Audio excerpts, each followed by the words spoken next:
Commander Zethkar stared at his screen with wide eyes.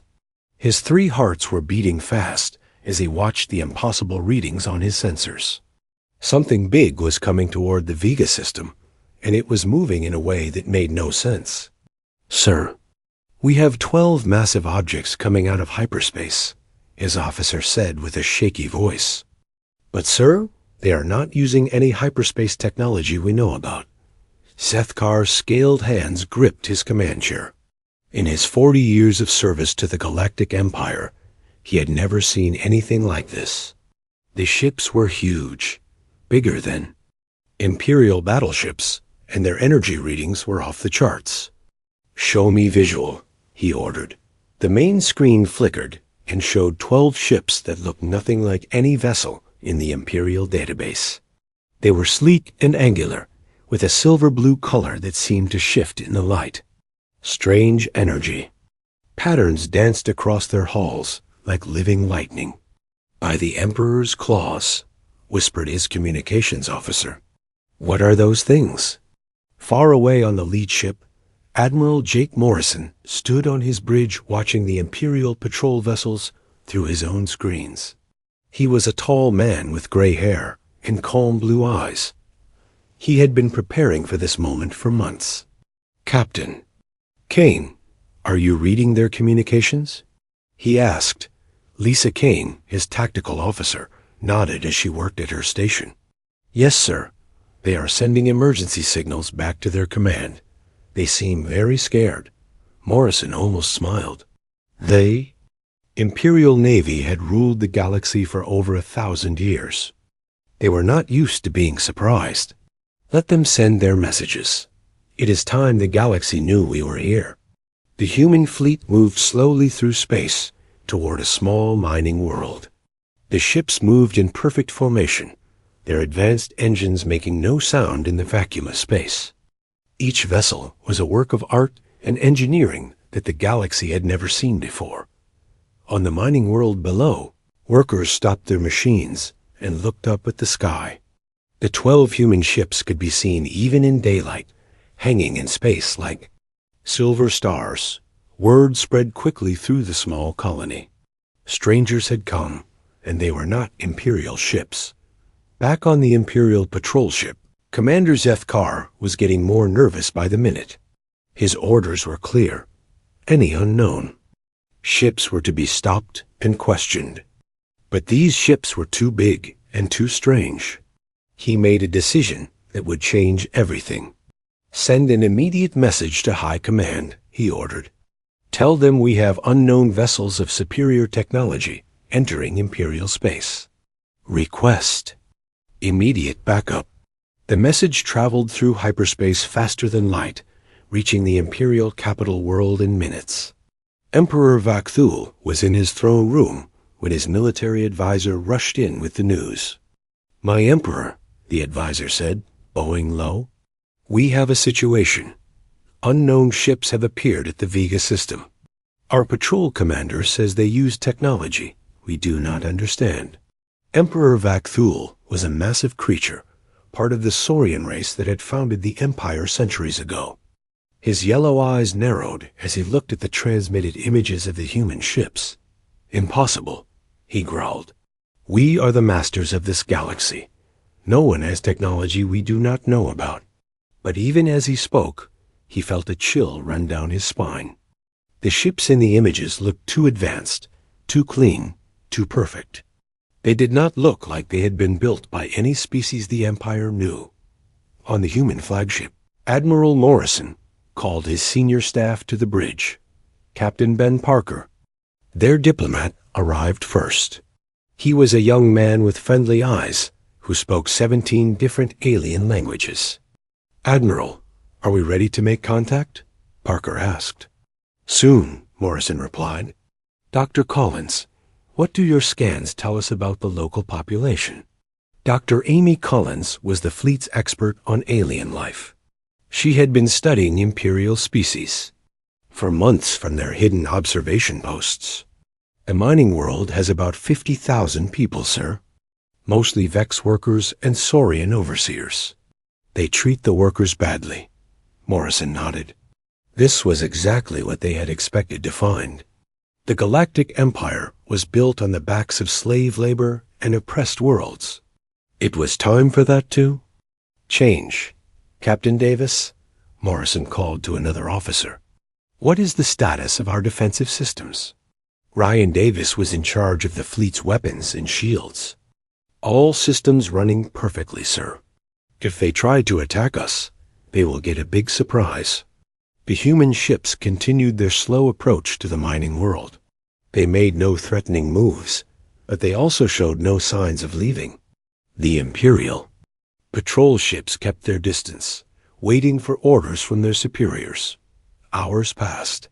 On the Imperial capital, emergency meetings were being held. Scientists studied the transmitted data, trying to understand what they were seeing. Military leaders planned responses to different scenarios. Politicians worried about what this might mean for Imperial power. Finally, Emperor Vakthul made his decision. Send Admiral Krensox with a battle group, he ordered. These strangers will submit to Imperial authority or be destroyed. But deep in his heart, the Emperor was worried. Something about these mysterious ships filled him with dread. They looked too confident, too calm. They acted like they belonged in Imperial space, like they had every right to be there. The human fleet waited patiently as the Imperial response took shape. Admiral Morrison knew that the next few days would determine the future of the entire galaxy. Humanity had been watching and preparing for this moment for 50 years. The time for hiding was over. The galaxy was about to learn that humans did not accept the word impossible. 3 days had passed since the human fleet arrived at the Vega system. The 12 mysterious ships hung in space near the mining world, doing nothing but watching.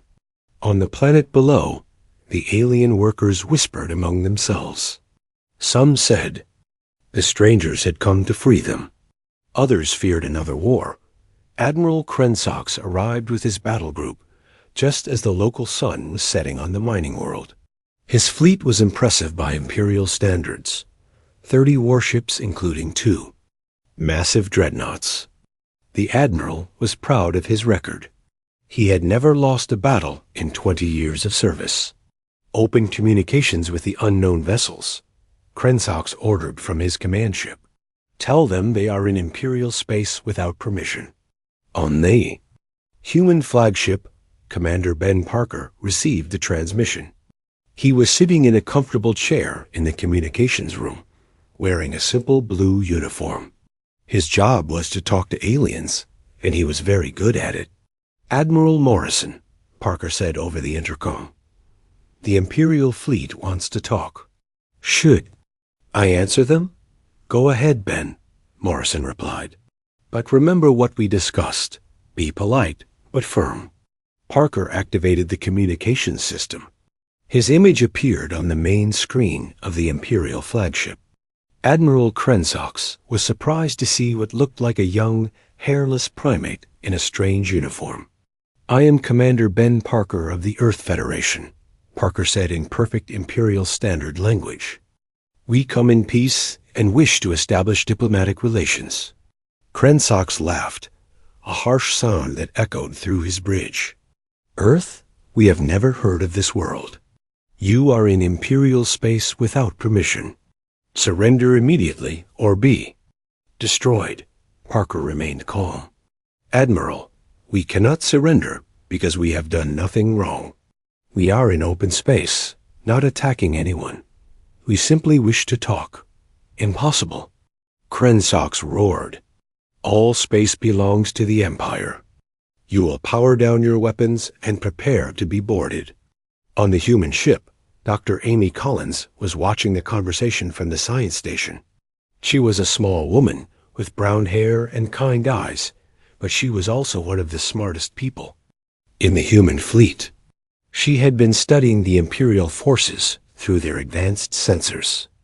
Ben, she whispered, I am reading their ship designs. Their technology is at least 200 years behind ours. They still use basic fusion reactors and simple plasma weapons. Parker nodded slightly. This was what they had expected. The Galactic Empire had stopped innovating centuries ago. They were powerful because they were big, not because they were advanced. Admiral Krensox, Parker continued, we do not wish to fight, but we also will not surrender to threats. Perhaps we can find a peaceful solution. The Imperial Admiral was getting angry. No one had ever spoken to him this way. You dare refuse Imperial commands? I will show you the power of the Empire. Krensox turned to his weapons officer. Target their smallest ship. Fire a warning shot across their bow. Show them we mean business. The Imperial weapons officer hesitated. Sir, what if they fire back? With what? Krensox laughed. Look at them. They are probably just merchants with fancy hulls. Fire.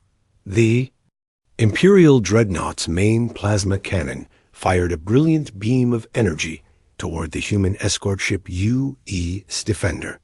Captain Ryan Davis was ready for this. He had been watching the Imperial ships charge their weapons. Shields up, Davis ordered calmly. Redirect incoming energy to auxiliary power. The plasma beam hit the human ship and simply disappeared. The Defender's shields absorbed the energy completely, and something amazing happened. The absorbed energy was converted and sent back toward the Imperial fleet as a harmless light show that spelled out words in the sky. Please stop shooting.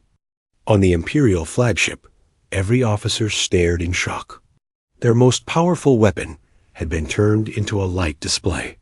The energy readings made no sense.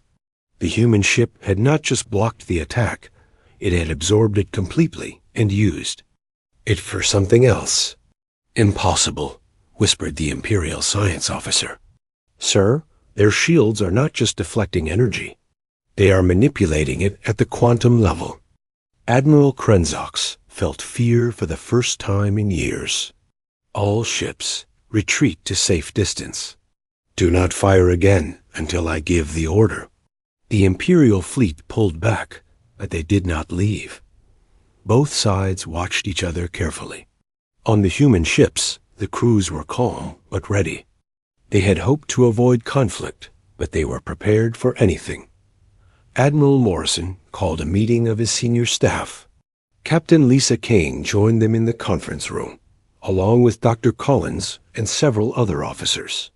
Well, Morrison sighed, that went about as expected. They demanded surrender. We refused. They shot at us. Now what? The good news, said Dr. Collins, is that their technology is even more limited than we thought. Their weapons cannot even scratch our shields. Captain Kane nodded. But sir, they have hundreds of ships throughout the galaxy. Even if each one is weak, they could cause problems through sheer numbers. That is true, Morrison agreed. But remember, we are not here to conquer them. We are here to change them. Meanwhile, on the Imperial flagship, Admiral Krensox was sending frantic messages back to the capital. The Emperor needed to know what had happened.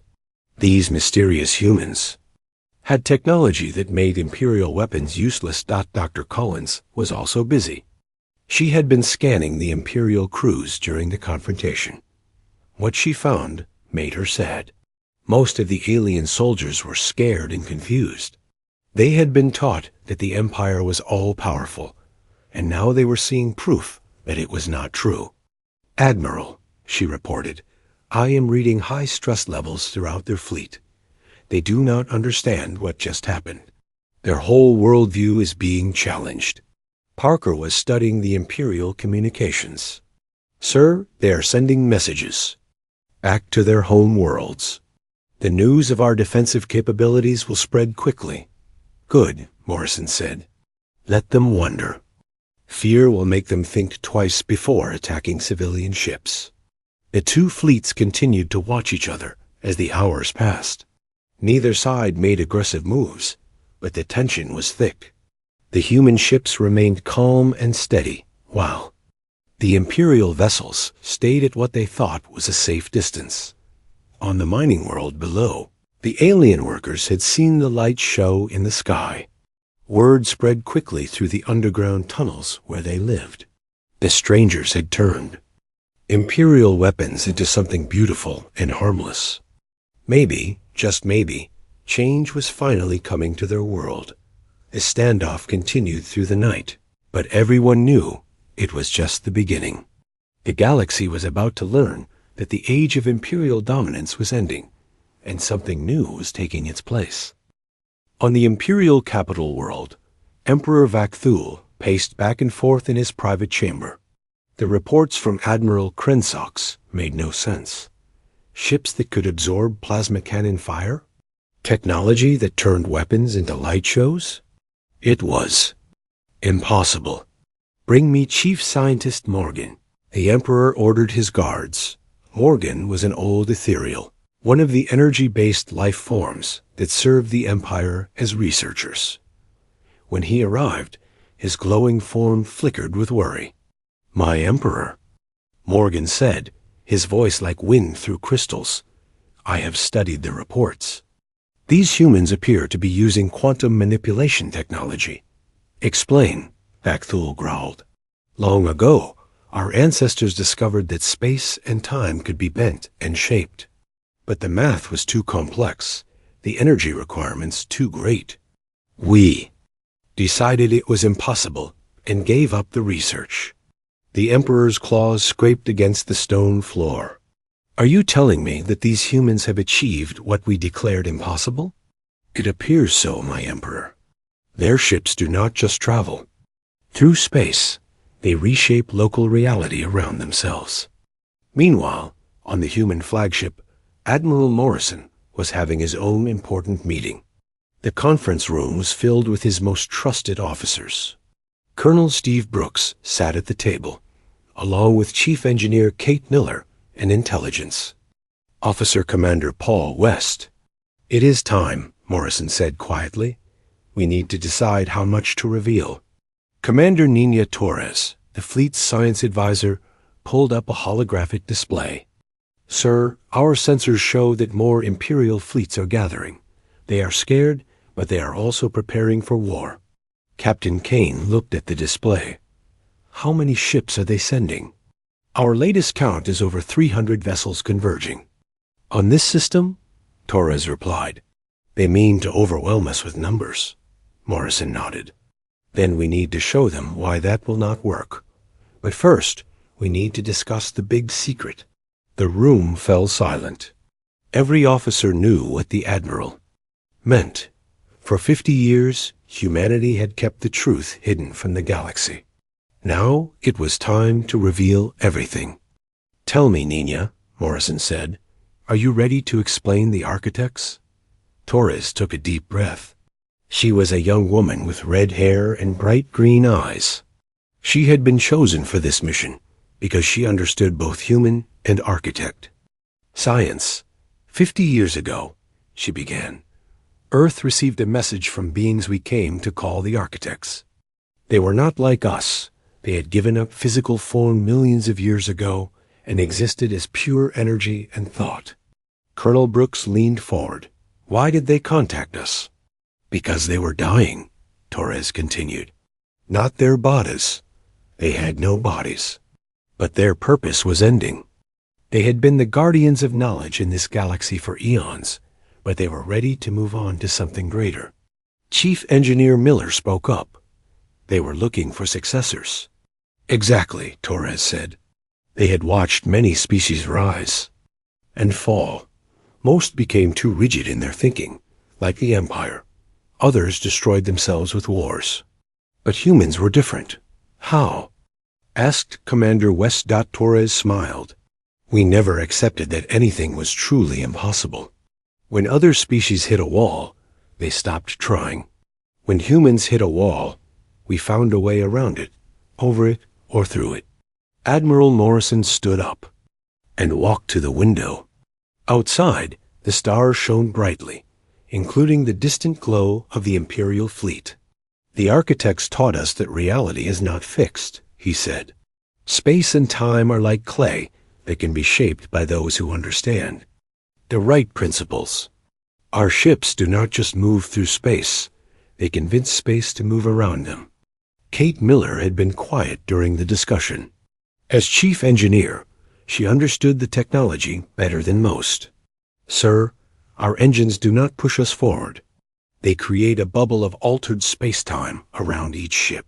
Inside that bubble, we can rewrite the laws of physics. That is why our shields absorb the Imperial plasma beam, Torres added. We simply told local reality that energy attacks become harmless light displays. The officers sat in amazement, even though they had heard this explanation before. The technology still seemed like magic, even to those who used it every day. But sir, Colonel Brooks said, why reveal this now? We could have stayed hidden longer. Morrison turned back to face his officers. Because the architects left us one final gift before they departed. They showed us what is coming. He activated a new holographic display. It showed a map of the galaxy, but there were dark spots spreading from the outer rim. Something is moving toward our galaxy from the empty space between stars, Morrison said. The architects called them the Devourers. They consume entire worlds, leaving nothing but empty space behind. The room fell silent. This was information that only the highest level of human command knew. How long do we have? Asked Commander West. Maybe 10 years, Torres replied. The architect's calculations suggest that is when the first Devourer scouts will arrive.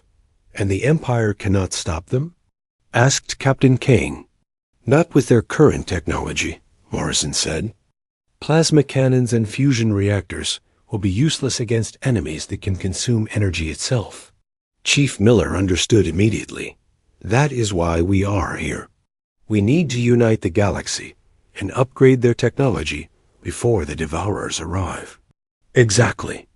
Morrison nodded. But we cannot just tell them about the threat. They would never believe us.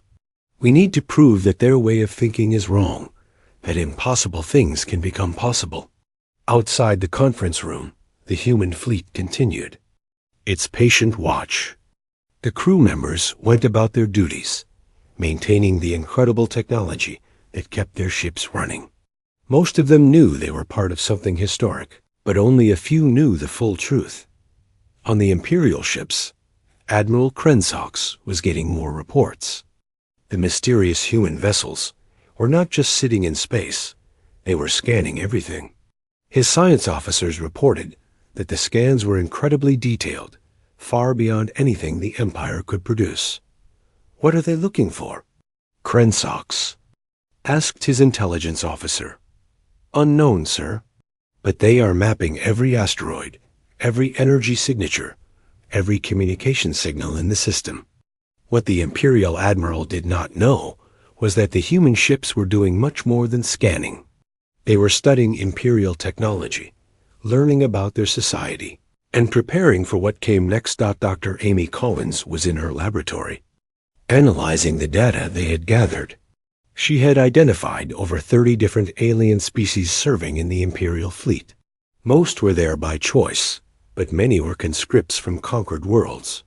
Admiral, she reported to Morrison, I understand why the Empire stopped innovating. Their caste system prevents lower-class citizens from becoming scientists or engineers. They are wasting most of their intellectual potential. Morrison nodded. That will change. The galaxy will need every brilliant mind it can find to prepare for what is coming. The standoff continued, but now both sides were preparing for something bigger. The Empire was gathering its fleets for a massive show of force. The humans were getting ready to demonstrate that the impossible was just another word for not yet achieved. The next phase of the confrontation would shake the foundations of galactic civilization. Emperor Vak'Thu stood before his war council in the Great Throne Room. The massive chamber was filled with the Empire's most powerful military leaders. Admirals, generals, and spy masters from across the galaxy had come to hear his decision. These humans threaten everything we have built, the Emperor declared. his voice echoing off the stone walls. "For 1,000 years, no one has dared challenge imperial power. We will not let it start now." Grand Admiral Sektar stepped forward. He was an ancient Saurian, scarred from countless battles. "My Emperor, I have assembled the largest fleet in imperial history. 500 ships, including our most powerful dreadnoughts. We will crush these strangers." The other military leaders nodded in agreement. They had all heard the reports from Admiral Krensox, but they found them hard to believe. No technology could be that advanced. The humans must be using some kind of trick. "Spymaster Velith," the Emperor called. "What do your agents tell us about these humans?" Velith was a Vex, one of the insect-like species that served the Empire as spies and assassins. Her compound eyes gleamed as she spoke. "My Emperor, we have discovered something disturbing. These humans have been operating in Imperial space. For months, a murmur of shock ran through the War Council." "Explain," Vakthul ordered. "Our investigation found evidence of covert operations on dozens of worlds. Someone has been documenting Imperial military positions, recording conversations, and mapping our communication networks." Grand Admiral Sektar slammed his fist on the Moy table. "Spies. They have been preparing for invasion." But Velith shook her head. "No, Admiral. They were not gathering military intelligence. They were documenting something else, how we treat the subject species under Imperial rule." The room fell silent. This was not what they had expected to hear. Meanwhile, in space near the Vega system, the human fleet had grown. 6 more ships had arrived during the night, bringing their total to 18 vessels. The new arrivals included specialized ships with even stranger capabilities. Captain Alex Red commanded one of the new vessels, the U.E.'s Phoenix. His ship was designed for a very specific purpose, to demonstrate humanity's most impressive technology. "Admiral Morrison," Reed reported over the communication link, "the Phoenix is ready for the phase shift demonstration." On the flagship, Admiral Morrison was watching the Imperial fleet gather in the distance. His sensors showed over 400 ships now, with more arriving every hour. "Commander Torres," Morrison said, "are you ready to give them a physics lesson?" Nina Torres smiled as she worked at her science station. "Sir, our calculations are complete. We can phase shift the entire fleet if necessary." The human technology that Torres was preparing to use was beyond anything the galaxy had seen. The architects had taught them that reality had layers, like an onion. Physical matter existed in the layer that everyone could see, but there were other layers where different rules applied. Human ships could shift between these layers, becoming partially real and partially something else. In the shifted state, normal weapons could not touch them, but they could still affect the physical world around them. Captain Luke Hayes was on the bridge of his ship, the U.E.'s Defiance. He had volunteered for the most dangerous part of the demonstration. His ship would phase through an Imperial dreadnought to show that human technology could do the impossible. "All crew, prepare for phase shift," Hayes announced. "Remember, this is perfectly safe. We have done this hundreds of times in training." On the Imperial flagship, Grand Admiral Sektar was giving his own orders. "All ships, form attack formation. We will show these humans the true power of the Empire." A massive Imperial fleet moved into position. 500 warships arranged themselves in a perfect battle formation that stretched across thousands of kilometers of space. It was an impressive sight that had terrified enemies for centuries, but Admiral Morrison was not impressed.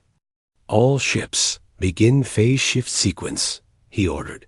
Something incredible happened. The 18 human ships began to fade, becoming translucent like ghosts. They were still visible, but they looked like they were made of silver mist instead of solid metal. On the Imperial ships, alarms began to sound. "Sir, called the sensor officer on Sektar's flagship. "The human ships are... I do not know how to describe it. They are still there, but our targeting computers cannot lock on to them." Sektar stared at his screens in confusion. "Fire anyway. All ships, open fire." Hundreds of plasma cannons fired at once. The space between the fleets lit up with energy beams that could destroy planets. But when the weapons hit the human ships, the beams passed right through them like light through fog. The humans were unharmed. Impossible. Sektar roared. "Nothing can do that." But Captain Hayes was just getting started. His ship, the Defiance, began to move toward the Imperial fleet.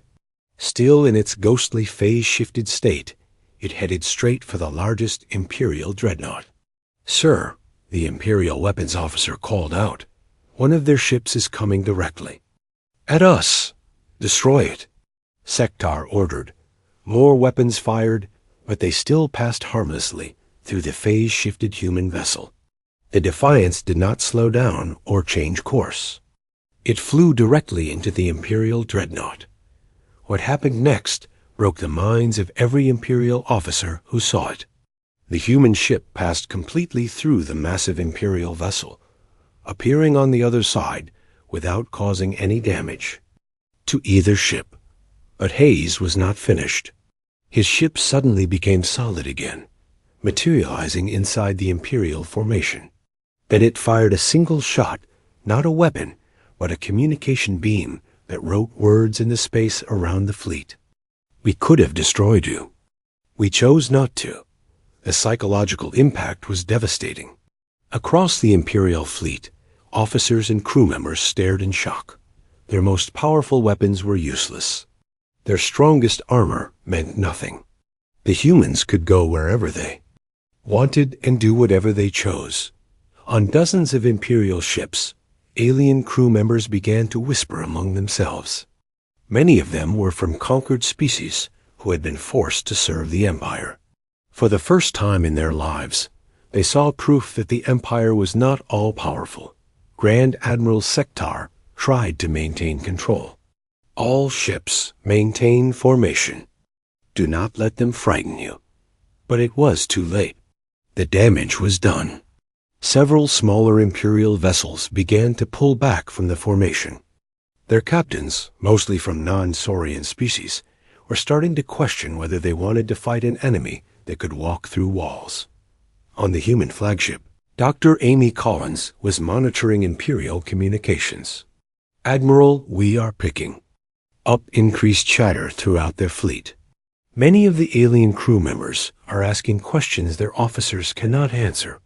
"Good," Morrison replied. "Doubt is the first step toward wisdom." Commander Ben Parker had been quiet during the demonstration, but now he had a suggestion. "Sir, should we try to communicate with them again? They might be more willing to listen now." Morrison nodded. "Open a channel to the Imperial flagship." "When?"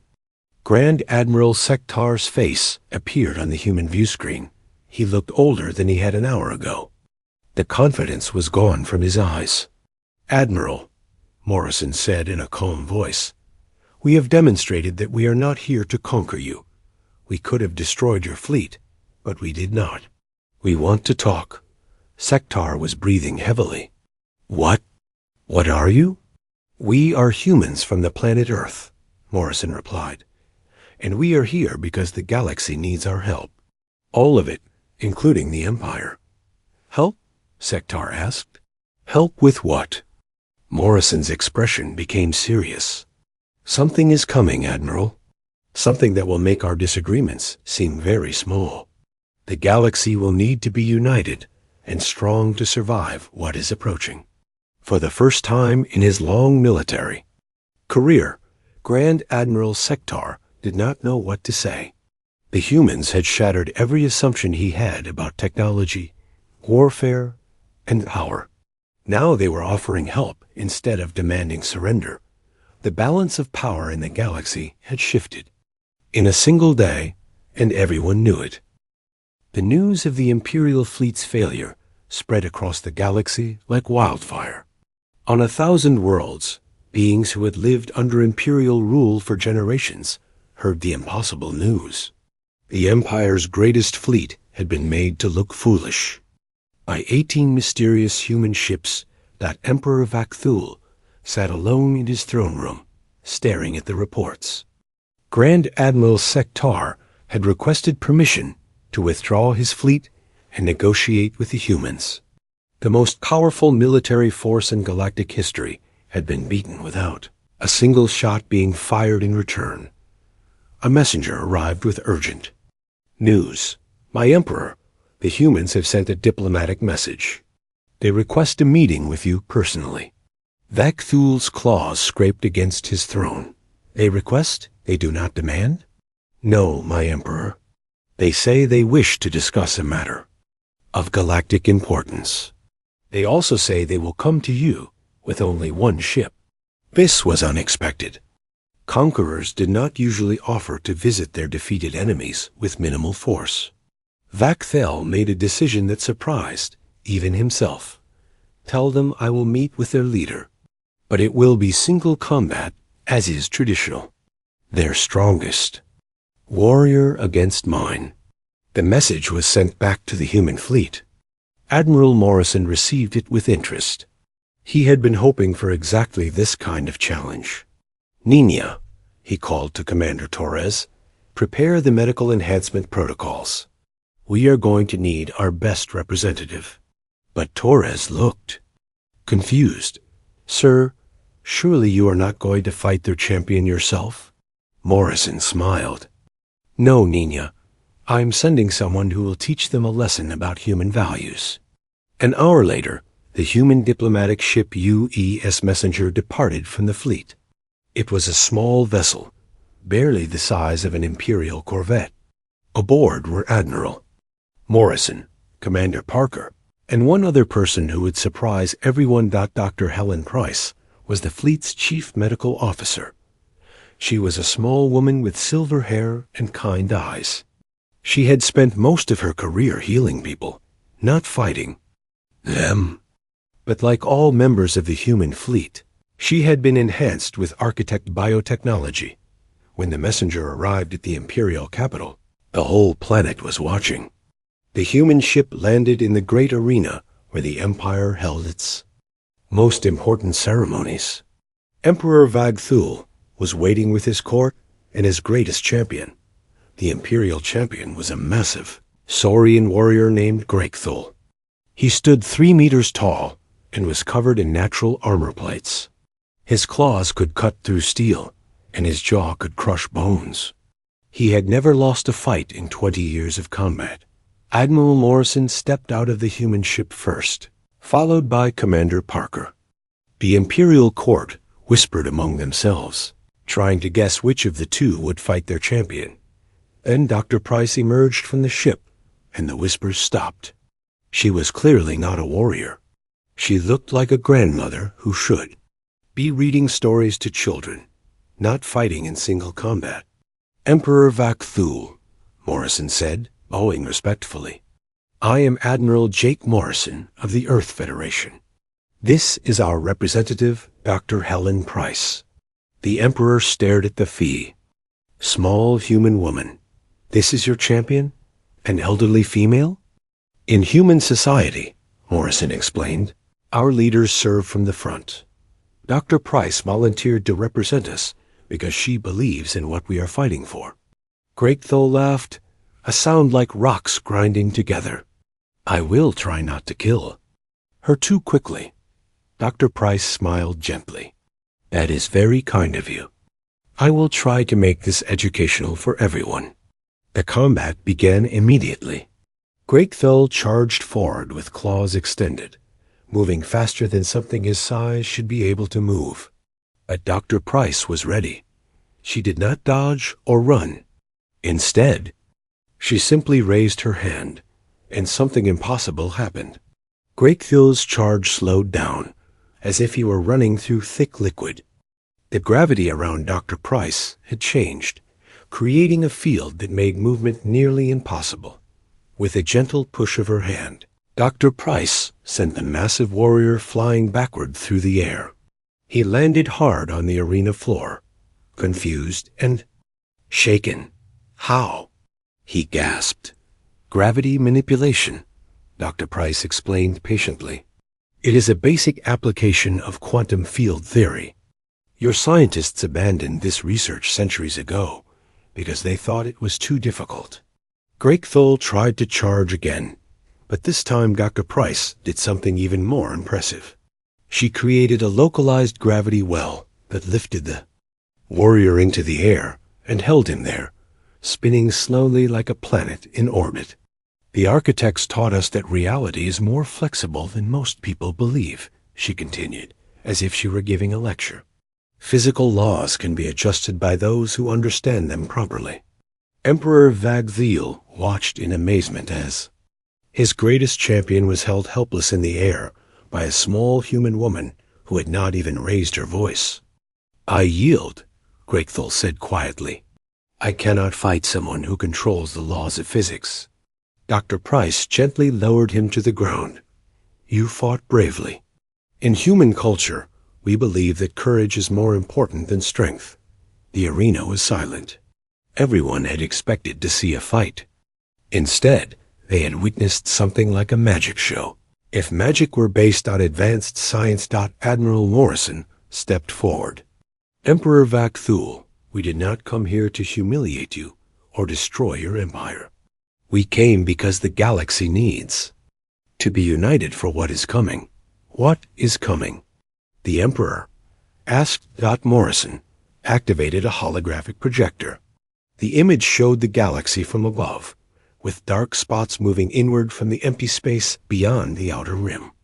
The architects called them the Devourers, Morrison explained. They consume entire star systems, leaving nothing but empty space behind. Our calculations show they will reach this galaxy in less than 10 years, the Imperial Court gasped. Even Emperor Vakthul took a step backward. Your current technology cannot stop them, Morrison continued. Plasma weapons and fusion reactors will be useless against enemies that can eat energy itself. But together, we can prepare defenses that will work. Dr. Price spoke up in her gentle voice. We are not here to conquer anyone. We are here to teach what we have learned and to learn from you in return. The Devourers can only be stopped if all species work together. Emperor Vakthul looked around at his court. Many of his advisors were nodding thoughtfully. The demonstration of human technology had already proven that the Empire's way of doing things was not the only way. What do you propose? The Emperor asked finally. A new federation, Morrison replied. Not based on conquest and fear, but on cooperation and mutual respect. Every species contributing their unique strengths to the common defense. Commander Parker stepped forward with a datapad. We have been studying Imperial records, Your Majesty. Your empire includes some of the most brilliant minds in the galaxy, but your caste system prevents many of them from reaching their potential. The Vex have incredible skills in mathematics, Dr. Price added. The Ethereals understand energy manipulation better than anyone.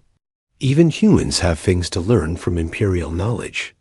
Over the following days, something remarkable happened. Scientists from both sides began working together. The brilliant Vex mathematician Caxiel was amazed when human engineers showed her how to apply her theories to practical technology. Imperial. Admiral Jurgen, who had always been considered a rebel for questioning Imperial tactics, found himself working with Captain Mary Wells to design new defense strategies. The cooperation spread beyond the capital world. On the mining planet, where the first confrontation had occurred, Captain Wells established a joint colony where humans and aliens worked side by side.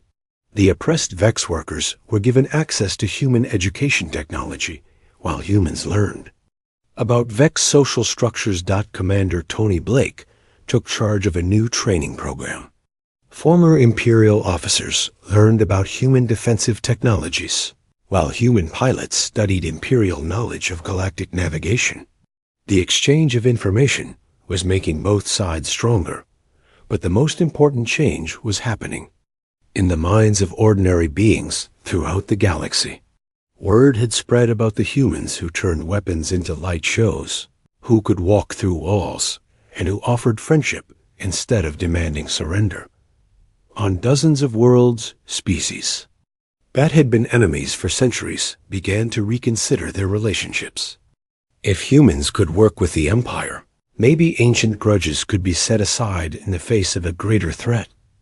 Emperor Vakthul made the decision that would change galactic history. In a ceremony broadcast across the galaxy, he formally dissolved the imperial system of government and established the Galactic Federation Council. For too long, he announced, we have ruled through fear and force. The humans have shown us a better way. From this day forward, all species will have equal voices in decisions that affect the galaxy. Admiral Morrison stood beside the former emperor as they signed the Federation Charter. This is just the beginning, Morrison said. We have less than 10 years to prepare for the greatest challenge our galaxy has ever faced. The transformation was not instant or perfect. There were still those who opposed the changes, both among humans and aliens. Some imperial hardliners tried to start rebellions, while some human colonies questioned whether they should trust former enemies. But the tide of change could not be stopped. Scientists shared research freely across species lines. Military forces that had once prepared to fight each other began training together for a common defense.